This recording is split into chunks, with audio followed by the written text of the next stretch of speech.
আমি মাননীয় মন্ত্রীর কাছে আমার প্রশ্ন, এই ক্ষেত্রে বিভিন্ন ভুয়া কোম্পানি তৈরি করে যারা মানুষকে সাথে প্রতারণা করে বিদেশে নেয়, তাদের বিরুদ্ধে কোনো ব্যবস্থা নেওয়া হবে কিনা, এবং কোম্পানিগুলো যখন চাহিদাপত্র দেয় সেই চাহিদাপত্র সঠিক যাচাই বাছাইয়ের ক্ষেত্রে নতুন করে সরকার কোনো উদ্যোগ নিচ্ছে কিনা। কিছু এখানে প্রতিকারমূলক ব্যবস্থা ভবিষ্যতে নিতে পারবো।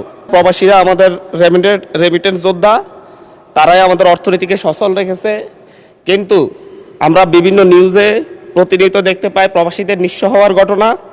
আমি কিছুদিন আগে সৌদি আরব গিয়েছিলাম, সেখানে প্রবাসী শ্রমিকদের সাথে কথা হয়েছে।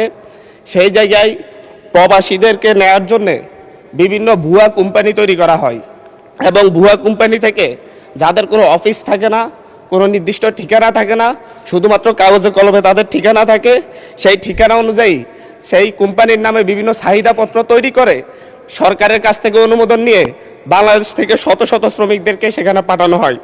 তারা সেখানে গিয়ে বিমান ভাড়া। মাননীয় সদস্য, আমাদের এটা হচ্ছে not statement, it's a question. Please আপনি একটা কোশ্চেন করেন, তাহলে অন্য মাননীয় সদস্য সুযোগ পাবেন আরেকটা কোশ্চেন করার। মাননীয় স্পিকার, আমি ব্যাকগ্রাউন্ডটা বললে কোশ্চেনটাকে ক্লিয়ার হতো। তো এই জায়গায় তারা সেখানে গিয়ে দেখতে পাই যে কোনো কোম্পানি নেই, এবং হচ্ছে তাদের কোনো চাকরি পায় না। আমরা কিছুদিন আগেও দেখেছি যে হচ্ছে একজন না খেয়ে রাস্তায় মারা গিয়েছে।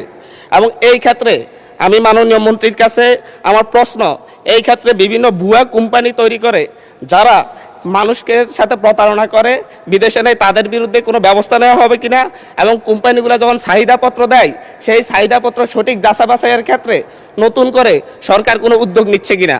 ধন্যবাদ মাননীয় স্পিকার। ধন্যবাদ মাননীয় সদস্য। মাননীয় প্রতিমন্ত্রী। জি, মাননীয় স্পিকার, আপনাকে ধন্যবাদ। মাননীয় সংসদ সদস্যকেও ধন্যবাদ।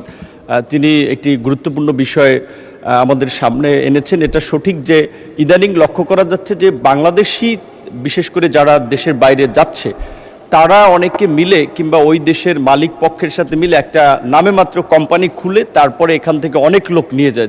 দেখা যায় সে কাজ দিতে পারবে না 10 জনকে, লোক নিয়ে যাচ্ছে 100। এখান থেকে কিন্তু বিজনেস করতেছে তারা। সো এখন ওইখানে যখন একটা ডিমান্ড লেটার ওখানকার দূতাবাস কর্তৃক সত্যায়িত এখানে জমা দেয়, তখন কিন্তু আমরা এটা ধরে নেই যে ওখানকার এমবাসি যাচাই বাছাই করেছে।